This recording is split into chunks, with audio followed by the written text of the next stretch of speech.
Now you will learn what you were not taught in school history lessons. What if I told you that the powerful Roman Senate not only failed to stop the fall of the Republic, but also, step by step, handed over all power to one man, paving the way for the empire? This is not a story of a sudden coup, but of a slow, almost imperceptible decline. A series of fatal mistakes, personal ambitions, and laws that were supposed to save the Republic, but instead destroyed it. We will trace the entire path from the first cracks in the foundation to the complete collapse of a building that seemed eternal. Watch the video to the end to learn how the most powerful political body in the world signed its own death warrant and why the fall of the Republic was absolutely inevitable.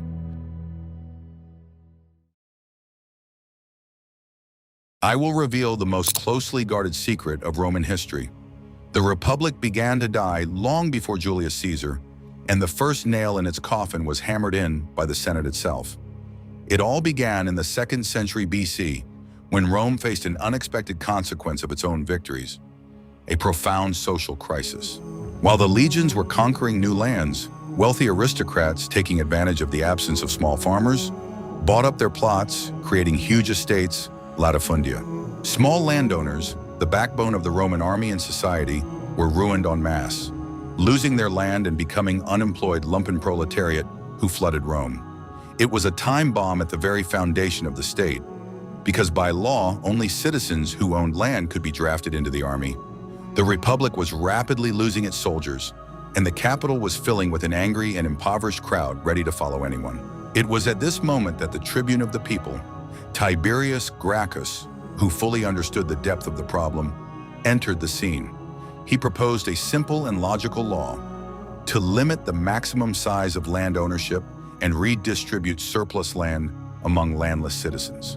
This step was intended to revive the class of small farmers, provide Rome with new soldiers, and reduce social tension in the capital. The Senate, consisting of the wealthiest landowners, perceived this initiative as a direct encroachment on their property and power. Instead of seeking a compromise and solving a national problem, the senators saw Gracchus as nothing more than a demagogue threatening their prosperity. They used all their influence to block his law, convincing another tribune to veto it. Faced with an impenetrable wall of senatorial opposition, Tiberius Gracchus took an unprecedented step. He removed the tribune who had vetoed the law from office by holding a vote in the People's Assembly. This was a direct violation of all political traditions. For the first time, the will of the people was placed above the unwritten rules and authority of the Senate. The senators were furious, accusing Gracchus of seeking tyranny. Tensions reached their peak when Tiberius decided to run for re-election as tribune the following year, which was also a violation of custom. During the vote, a group of senators and their supporters, armed with bench legs and clubs, stormed the square and staged a veritable bloodbath. Tiberius Gracchus and hundreds of his supporters were killed, and their bodies were thrown into the Tiber. This event became a point of no return in the history of the Republic. For the first time in hundreds of years, a political dispute within Rome was resolved not by negotiation and voting, but by brute force. Instead of solving a pressing social problem, the Senate showed that it was willing to resort to murder to protect its privileges, thus opening Pandora's box. 10 years later, Tiberius' brother, Gaius Gracchus, continued his work, proposing an even broader program of reforms. He not only returned to the land issue, but also attempted to limit corruption in the provinces and stabilize bread prices for the poor. Gaius was more cautious and intelligent than his brother and managed to pass several important laws. However, the Senate again saw him as a mortal threat to its position. A veritable information war was waged against Gaius Gracchus, and then, under the pretext of restoring order, the Senate issued an emergency decree for the first time in history, essentially declaring him an enemy of the state. Gaius Gracchus and several thousand of his supporters were destroyed, not by a mob, but by the forces of the official consular legions. Thus, the Senate made its first fatal mistake. By abandoning peaceful reforms and resorting twice to violence to eliminate political opponents, it showed all future ambitious politicians a new path to power. a path where the army was more important than the law, and the will of one man could be placed above the will of the Senate. Do you think the Gracchi brothers had a real chance to reform the Republic peacefully? Or did the Senate leave them no choice from the start? Share your thoughts in the comments. What if I told you that the army that conquered half the world for Rome ultimately became its gravedigger? After the tragedy of the Gracchi brothers, the land issue remained unresolved, and the Republic continued to suffer from a shortage of recruits. The crisis reached its peak at the end of the 2nd century BC, when hordes of Germanic tribes, the Cimbri and Teutons, descended on Rome from the north and inflicted several crushing defeats on the Roman legions. In this moment of despair, Rome turned to a new man, not an aristocrat, but a brilliant commander, Gaius Marius.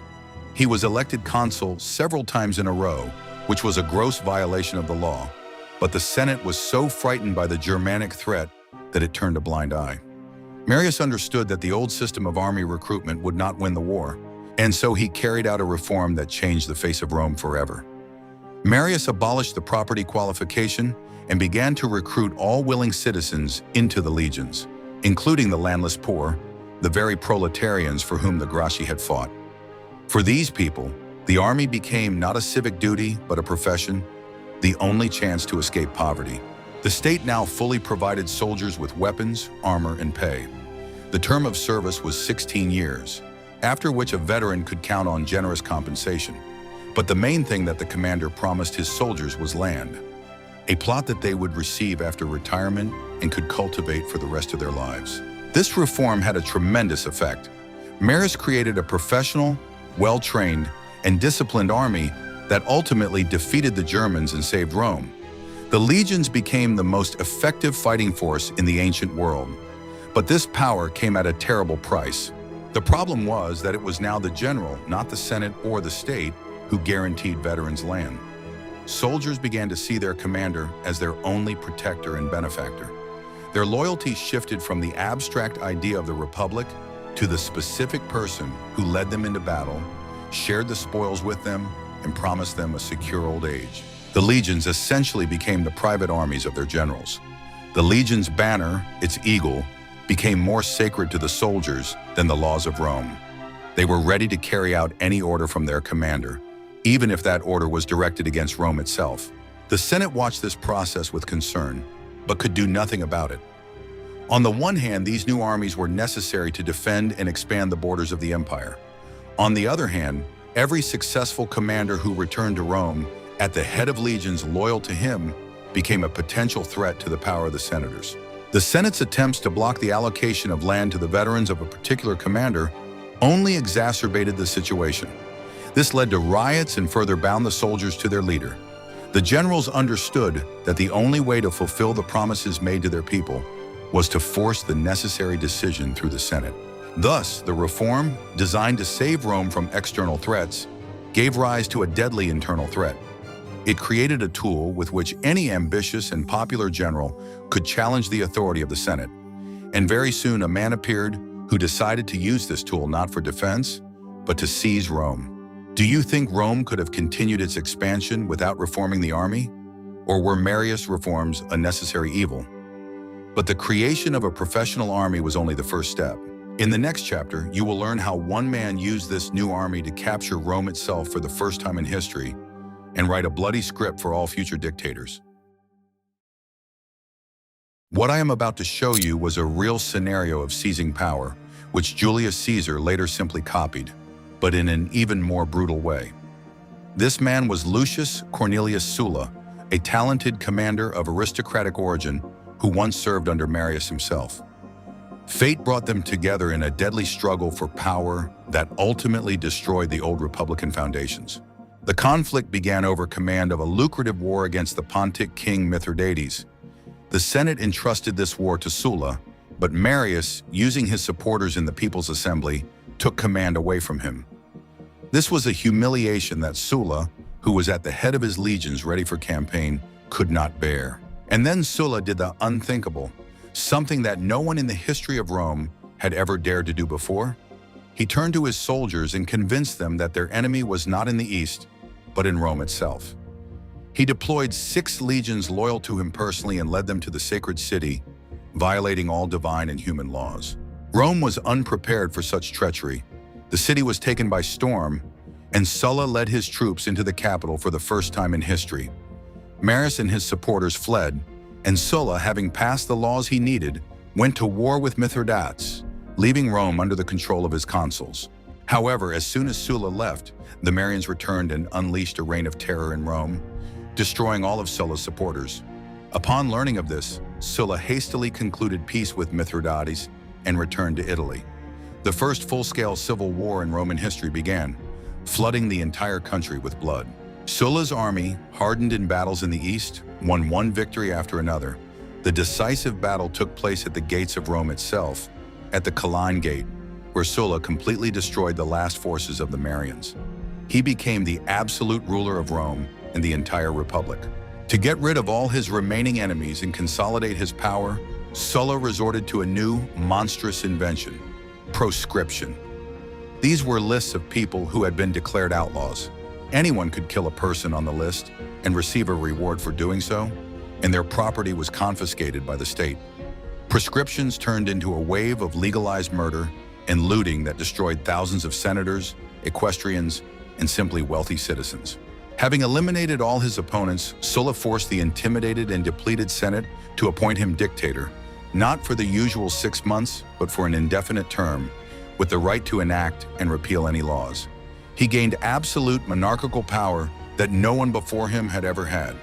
His will became above any law or decree of the Senate.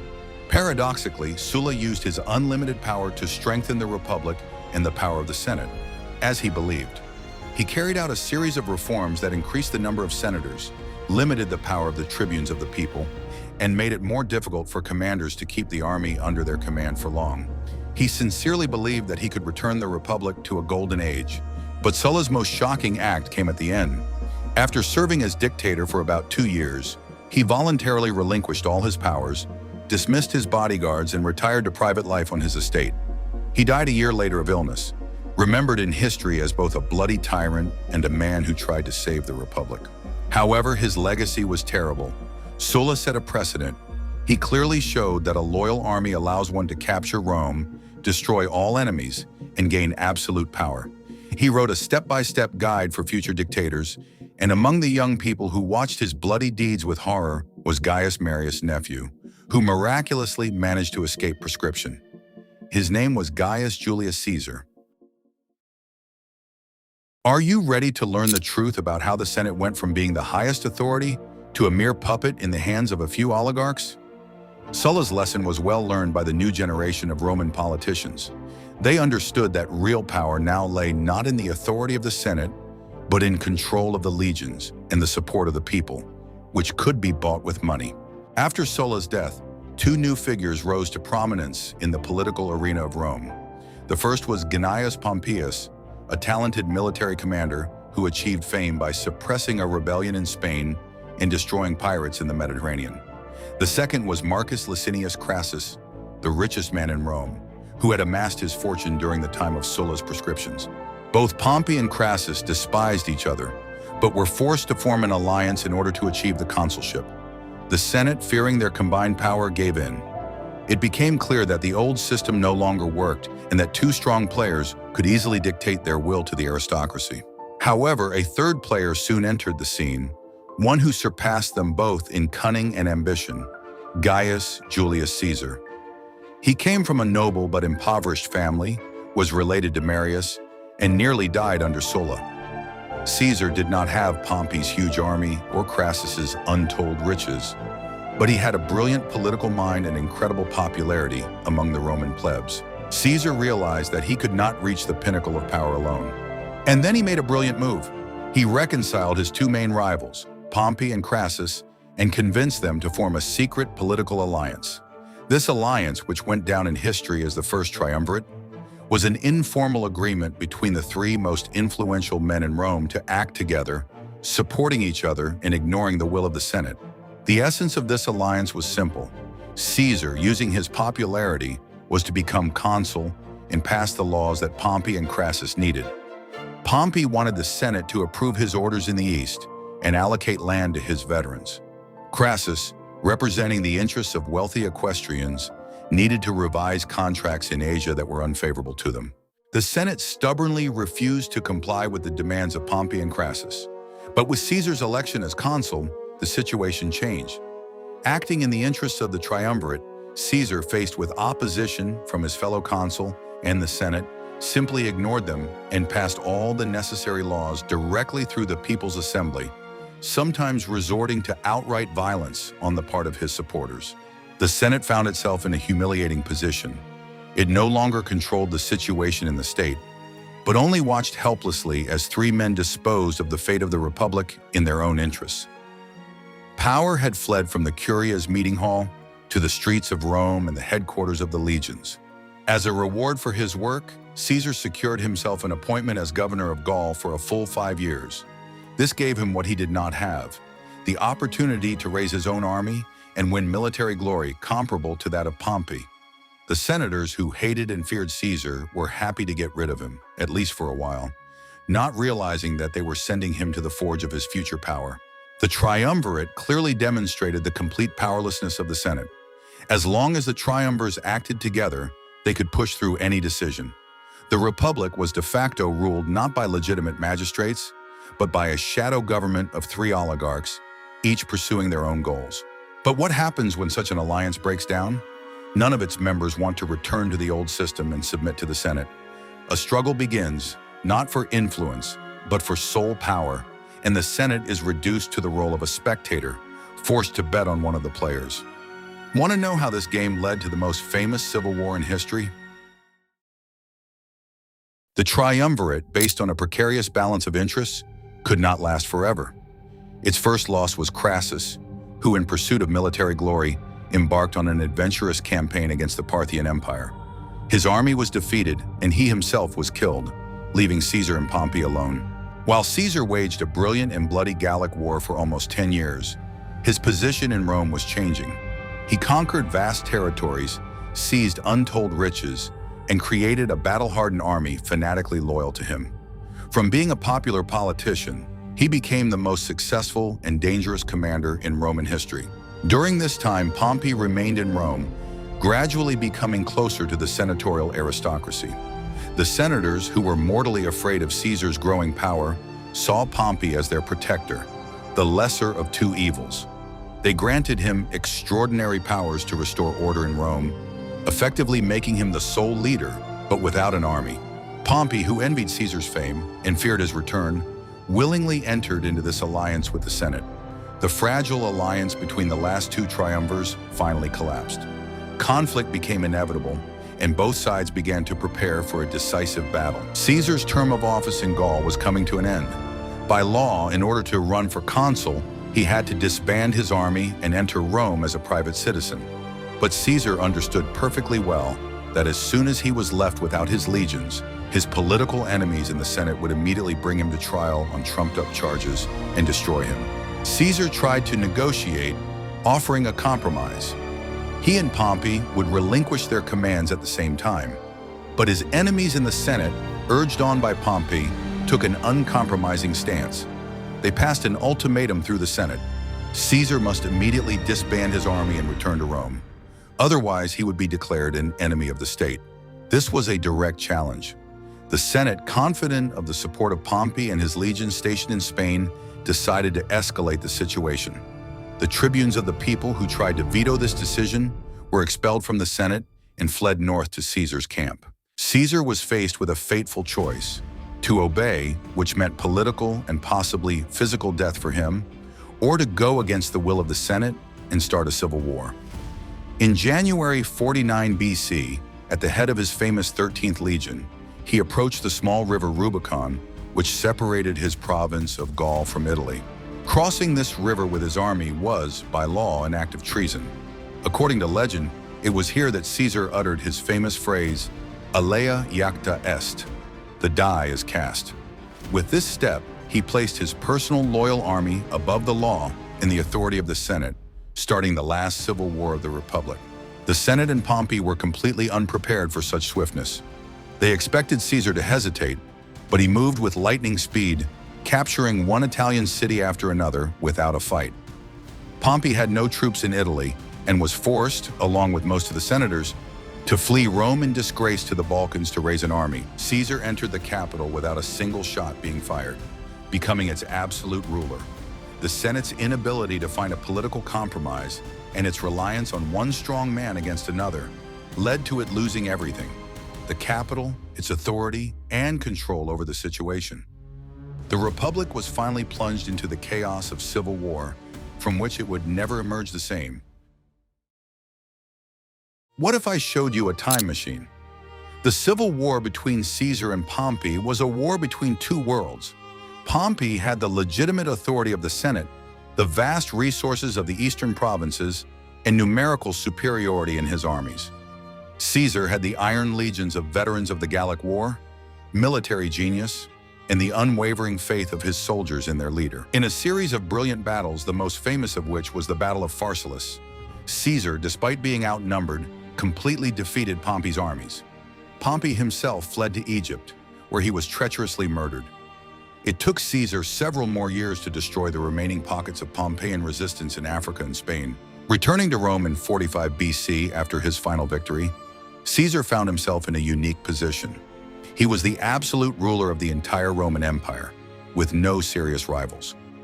All military and political power was concentrated in his hands. Now he faced the most difficult task: how to legalize this power and rule a huge state while formally remaining within the framework of republican traditions. He could not simply declare himself king. The Romans hated that word. He had to find a new form of government. Caesar began to accumulate key republican positions in his hands. He was elected consul several times in a row and then appointed dictator, first for a year, then for 10 years. Finally, in 44 BC, the Senate awarded him the title of Dictator Perpetuo, dictator for life. In addition to dictatorship, he received the lifetime powers of a tribune of the people, which made him sacred and inviolable and gave him the right to veto any decision. He received the title of Father of the Fatherland and the right to speak first in the Senate. In essence, he possessed the full power of a king, but under the guise of old republican titles. The Senate, which Caesar filled with his supporters, including former centurions and even noble Gauls, became an obedient instrument of his will. Senators competed with each other in flattery, showering Caesar with more and more honors. They minted his image on coins, which was previously unthinkable for a living person, and even renamed the month of his birth July. At the same time, Caesar launched a vigorous reform program. He reformed the calendar, which we still use today, began large-scale construction projects in Rome, distributed land to his veterans and landless citizens, and founded new colonies. He tried to solve the very problems that had led the Republic into crisis. However, his position became increasingly ambiguous. Outwardly, he behaved as first among equals, but his real power was absolute. Republican-minded aristocrats saw him with horror as a monarch who had destroyed their freedom and turned the Senate into a mere decoration. Caesar himself did not seem to fully understand how to get out of this situation. He refused the royal diadem offered to him, but at the same time behaved like an autocrat.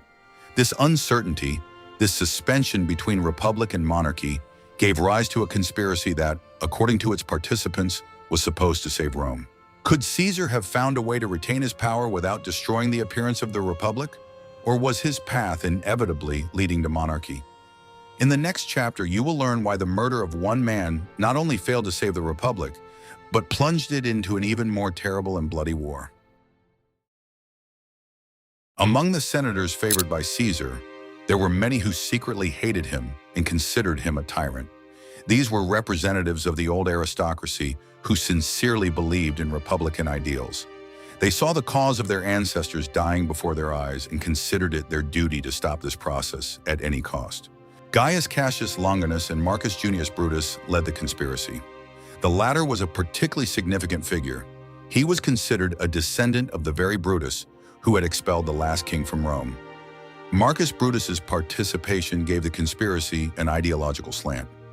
It was not a struggle for power, but a struggle for freedom against tyranny. The conspirators believed in a naive idea. Once the tyrant was removed, the Republic would miraculously restore itself. They thought that by killing Caesar, they would restore the Senate to its former glory and power. They did not understand that Caesar was not the cause of the disease, but only its most striking symptom. The moment for the assassination was not chosen at random. Caesar was about to embark on a great campaign against Parthia to avenge Crassus's defeat. The conspirators feared that after another victorious war, his power would become absolutely unchallenged and he might be proclaimed king. On March 15th, 44 BC, on the day of the Ides of March, the conspirators carried out their plan. During a Senate meeting held in Pompey's theater, they surrounded Caesar and stabbed him 23 times with daggers.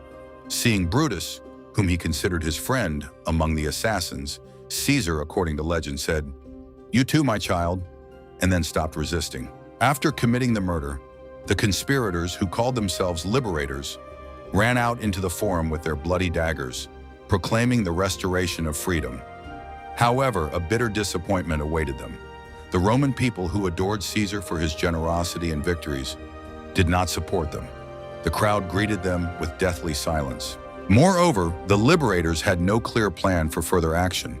They had killed the dictator, but did not know what to do with his legacy, his laws, his army, and his supporters. They found themselves in a political vacuum, with neither real military power nor the support of the population. Power in the city quickly passed into the hands of Caesar's loyal ally, the consul Mark Antony.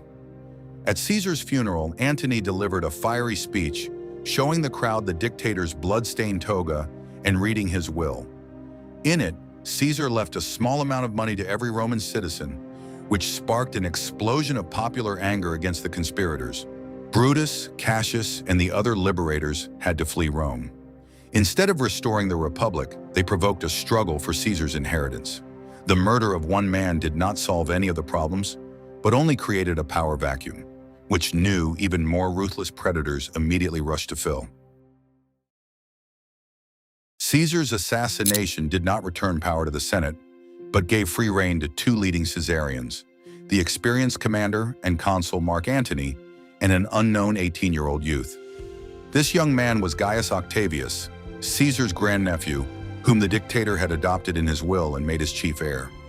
Upon accepting the adoption, he became Gaius Julius Caesar Octavian. At first, no one took Octavian seriously. However, the young man showed a political mind and iron will beyond his years. Relying on the name of his adoptive father and his money, he quickly assembled an army of Caesar's veterans, becoming an independent political force. At first, Octavian even formed an alliance with the Senate against Antony, who was trying to seize sole power. However, after winning, he realized that the Senate was simply using him as a temporary tool. Octavian then took a decisive step. He formed an alliance with his recent enemy Antony and another Caesarian, Marcus Aemilius Lepidus. Unlike the first alliance, this one was formalized and called the Second Triumvirate. The triumvirs were granted extraordinary powers for 5 years to manage state affairs. In fact, it was a legalized collective dictatorship of 3 people who divided the entire Roman Empire among themselves. The first thing the triumvirs decided to do was to avenge Caesar's death and replenish their coffers. They revived Sulla's most terrible invention, prescription. The new lists were even more extensive and cruel. They included hundreds of senators and thousands of equestrians, not only enemies of the Caesarians, but also simply wealthy people.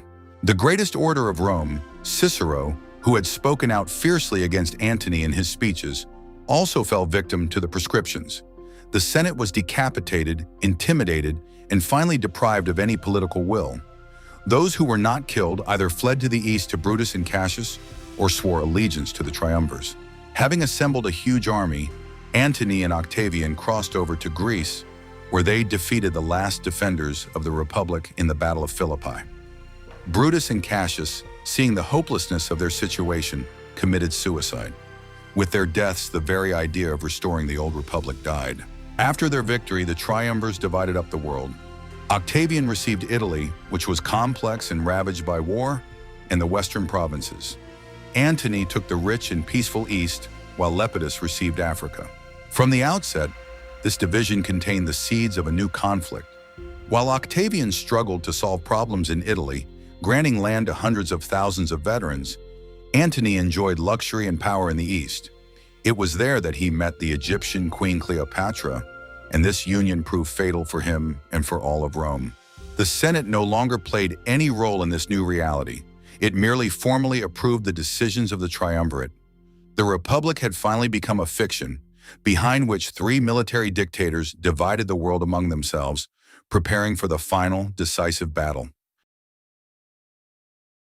After the defeat of the Republicans, Octavian and Antony remained the only real players on the political scene. Lepidus, the third member of the triumvirate, was quickly pushed into the background and stripped of his power. The final clash between Caesar's two heirs was only a matter of time. Antony, who was in the east, fell increasingly under Cleopatra's influence. Their alliance was not only romantic, but also political. Antony needed Egypt's money to maintain his huge army, and Cleopatra dreamed of reviving the greatness of the Ptolemaic Empire with the help of the Roman commander. Antony behaved in the East like a Hellenistic monarch rather than a Roman magistrate. He distributed Roman provinces to his children by Cleopatra, staged lavish triumphs in Alexandria rather than Rome, and increasingly distanced himself from Roman traditions. This was a real gift for his rival. Octavian behaved quite differently in Rome. He positioned himself as a defender of Roman values and traditions, as a modest and hardworking leader, rebuilding the state after decades of civil war. He launched a powerful propaganda campaign against Antony. In the eyes of the Romans, Octavian portrayed Antony as a man who had lost his head over his love for an Eastern harlot, as a traitor who was ready to give Roman lands to a foreign queen. The propaganda worked flawlessly. Public opinion in Italy increasingly leaned toward Octavian. The campaign culminated in the reading of Antony's will in the Senate. In it, Antony not only recognized Cleopatra's children as his heirs, but also asked to be buried in Alexandria. For the Romans, this was the last straw, proof that Antony had finally broken with Rome. Octavian got the Senate to officially declare war, not on Antony, so it wouldn't look like another civil war, but on Cleopatra. This way, he presented the conflict not as an internal power struggle, but as a holy war of Italy in the west against the threat from the east. The decisive battle took place in 31 BC at Cape Actium in Greece. It was a naval battle in which Octavian's fleet, commanded by his brilliant admiral Marcus Agrippa, completely defeated the combined fleet of Antony and Cleopatra. Seeing defeat inevitable, Cleopatra fled with her squadron, while Antony abandoned the remnants of his fleet and army and followed her. This defeat was the end for them. Returning to Egypt, they found themselves completely isolated. When Octavian's legions entered Alexandria, Antony, and then Cleopatra committed suicide. Octavian became the sole ruler of the entire Roman world. The last civil war of the Republic was over. After nearly a century of continuous upheaval, rebellions, and wars, long-awaited peace had arrived. But the price of that peace was high. It was the death of the Republic. In 27 BC, Octavian, returning to Rome after his final victory, made a brilliant political move. He appeared at a meeting of the Senate and solemnly announced that he was relinquishing all his extraordinary powers and returning the Republic to the control of the Senate and the people of Rome. It was a performance designed to show that he did not intend to follow in Caesar's footsteps. The grateful senators, tired of war and thirsting for stability, begged him not to leave the state. They gave him the honorary name Augustus, which means exalted by the gods. Thus was born a new political regime, which we call the Empire, but which Augustus himself modestly called the restored Republic. The essence of this regime, called the Principate, was a brilliant illusion. Formally, all republican institutions, the Senate, consuls, popular assemblies, were preserved and continued to function. But real power was quietly concentrated in the hands of one man, the princeps, the first citizen, who was Augustus. How did he achieve this? Augustus did not declare himself a dictator or a king. Instead, he was regularly elected consul and also received the powers of a tribune for life, which gave him the right of veto and made him sacred. But the main source of his power was his command of the army. Augustus kept all the most important border provinces, where most of the legions were stationed, under his personal control. The Senate was left with the peaceful and safe interior provinces without serious troops. Thus, Augustus controlled all the military power of the state.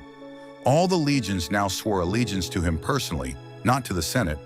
He became the only commander who could celebrate triumphs, and his legates fought on his behalf. He also controlled finances by creating a separate imperial treasury, which was replenished by revenues from his provinces in Egypt, which became his personal property. This allowed him to pay soldiers' salaries and finance any projects without asking the Senate for permission.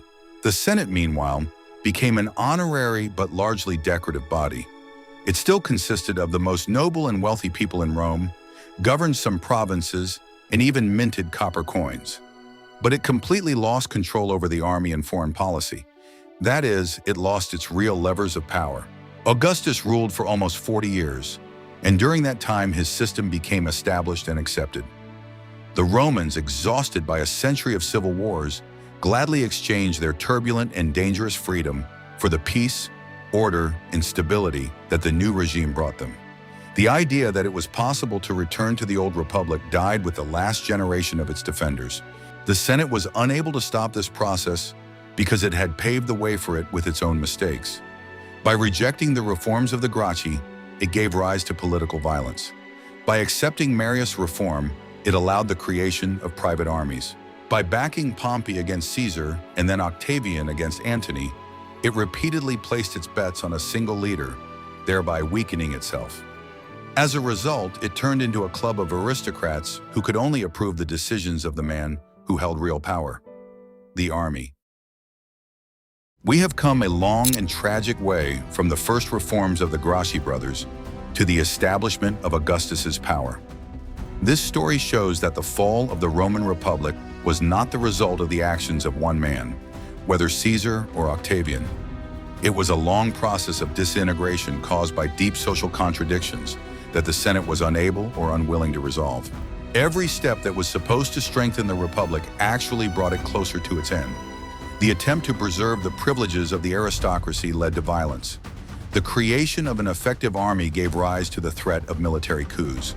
The assassination of the dictator only led to an even more terrible tyranny. Ultimately, the Roman Empire was born not because someone wanted to create it, but because the old republican system simply ceased to function in the context of a huge world power. It could not cope with the administration of the provinces, the problem of a professional army, or the ambitions of its own commanders. The illusion of the republic created by Augustus turned out to be the only form in which this state could continue to exist, ensuring it several more centuries of peace and prosperity. Do you think the Senate had even one real chance during that century to stop the decline of the republic? And if so, at what point? Suggest topics for future videos that you would like to see on our channel in the comments. And don't forget to subscribe so you don't miss new episodes.